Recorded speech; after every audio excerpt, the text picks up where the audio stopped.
Welcome to the Optimistical Show. I'm coming to you today as Teacher Mish. Let me ask you something. Do you want to thrive abroad? Do you want to teach abroad? If you're even thinking about it, today's episode is for you. I've lived and taught in Santiago, Chile, Bangkok, Thailand, Montezuma, Costa Rica, and Urubamba, Peru, and I've heard every assumption in the book about teaching abroad. So today I want to bust 4 of the biggest myths I've heard and share the real honest truths from someone who's done it in very different places across Latin America and Southeast Asia. Let's dive in. Welcome to the Optimistical Show, home of the unconventional. If this video found you today, that is synchronicity. I'm your host, Mish.eco, eco like the earth. Here you will find glimpses and deep dives into unconventional lifestyles. This is a place for the messy and the magic, for the green and groovy, for the cool and the conscious. Let's be wildly optimistic and unabashedly real. This is the Optimistical Show. Shake your ass, but watch your self-awareness. Let's go. Myth number 1. You have to be a certified teacher or have a teaching degree. Let's start with this one. So many people think, oh, I'd love to teach abroad, but I didn't go to school for teaching. Here's the truth. You don't have to have a teaching degree. In most countries, what you do need is a bachelor's degree and a TEFL certificate. That's teaching English as a foreign language certificate. And sometimes not even that, depending on the program. When I taught in Montezuma, Costa Rica, I didn't have a teaching degree. I was part of a small community-based program, and what they valued was creativity, consistency, and connection with the kids. In Urubamba, Peru, I taught English in a small village setting near Machu Picchu. There were a few other foreigners in town, but it was still very local and intimate. Knowing Spanish and learning some Quechua helped me deeply connect with my students and neighbors. So, if you're holding back because of credentials, let that go. There are options. And if you're unsure of where to start, that's what I can help out with. Myth 2. Teaching abroad doesn't pay well.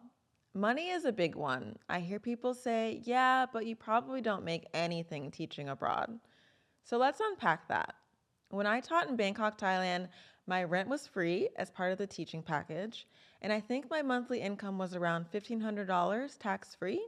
That meant nearly all of my money went towards living, exploring, and enjoying life. I ate $2 pad thai, got $5 massages regularly, and during school breaks, I traveled to places like Cambodia and Laos without stressing about money. Now, did I get rich teaching abroad? No. But did I live well? Absolutely. It's not always about the number on your paycheck. It's what that number affords you in your chosen country. In Thailand, that income was abundant. I wasn't burned out, I had time to explore, and my quality of life soared. So yes, some countries pay less, but others pay well and let you live like a queen. You just need to be strategic, and I can help you with that. Do you want to thrive abroad? Do you want to teach abroad? I'm Teacher Mish, and I help educators like you move abroad to earn more, work less, and live well. Whether you're curious about where to go, how to land the right job, or just want someone who's been there, I got you. Inside my Thrive method, we build your roadmap step by step, from mindset to move day. Spots for private coaching are open now. Hit the link in the description to apply or learn more. Let's get you abroad and thriving. Myth 3. Teaching abroad is just for recent grads or gap year travelers. Oof, this one kind of annoys me. The idea that teaching abroad is only for 22-year-olds taking a break before real life, that's such a limited view.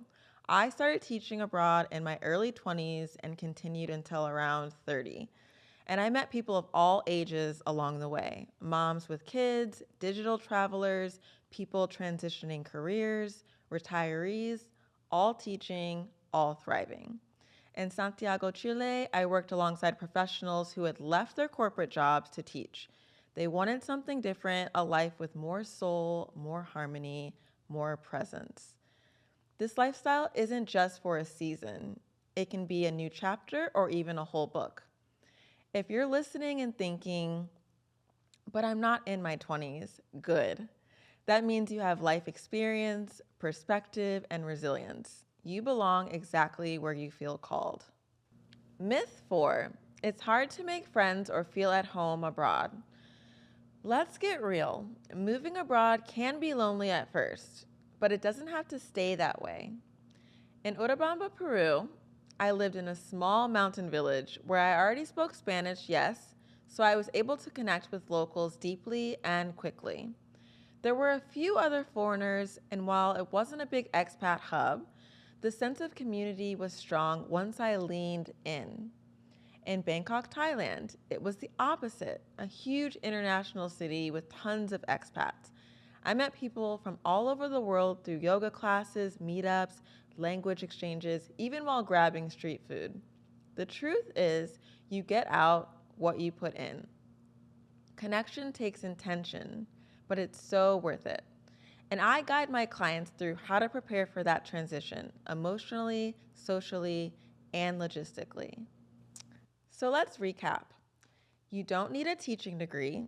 You can earn well and live richly. You don't have to be 22 to go abroad. And you can absolutely build community and feel at home, even in a brand new place.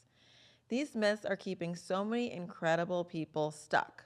But if your soul is nudging you to live abroad, I want to help you make it happen. Inside my Thrive Method, we build your personalized path from choosing your ideal country to landing the job and preparing your life for the leap. If you're ready to earn more, work less, and live well abroad, head to the link in the show notes to apply for coaching or learn more. You can thrive abroad, and you don't have to figure it out alone. Until next time, I'm Teacher Mish, and this has been The Optimistical Show. Paz y amor. Stop right now. Thank you very much. If you get that Spice Girls reference, we can be besties. Here are the options. Comment below the word guide, DM me on mish.eco the word guide, or book a free consultation call on my website. I created a free PDF for this exact thing. I'm guiding curious humans to explore unconventional lifestyles. That can look like supporting you in moving abroad, travel off the beaten path, wellness coaching, or lifestyle design on your own terms. It's all connected, y'all. Connect with me in the comments, in my DMs, or on my website with the word guide. I'll see you there. So you found my cozy corner of the internet. Stay a while. To learn more about what's happening over here, download my free PDF, 9 Ways to Explore an Unconventional Lifestyle. I welcome your comments and shares. Let's keep the curiosity and connection going. Thank you for joining me on The Optimistical Show. And remember, shake your ass, but watch your self-awareness. Paz y amor.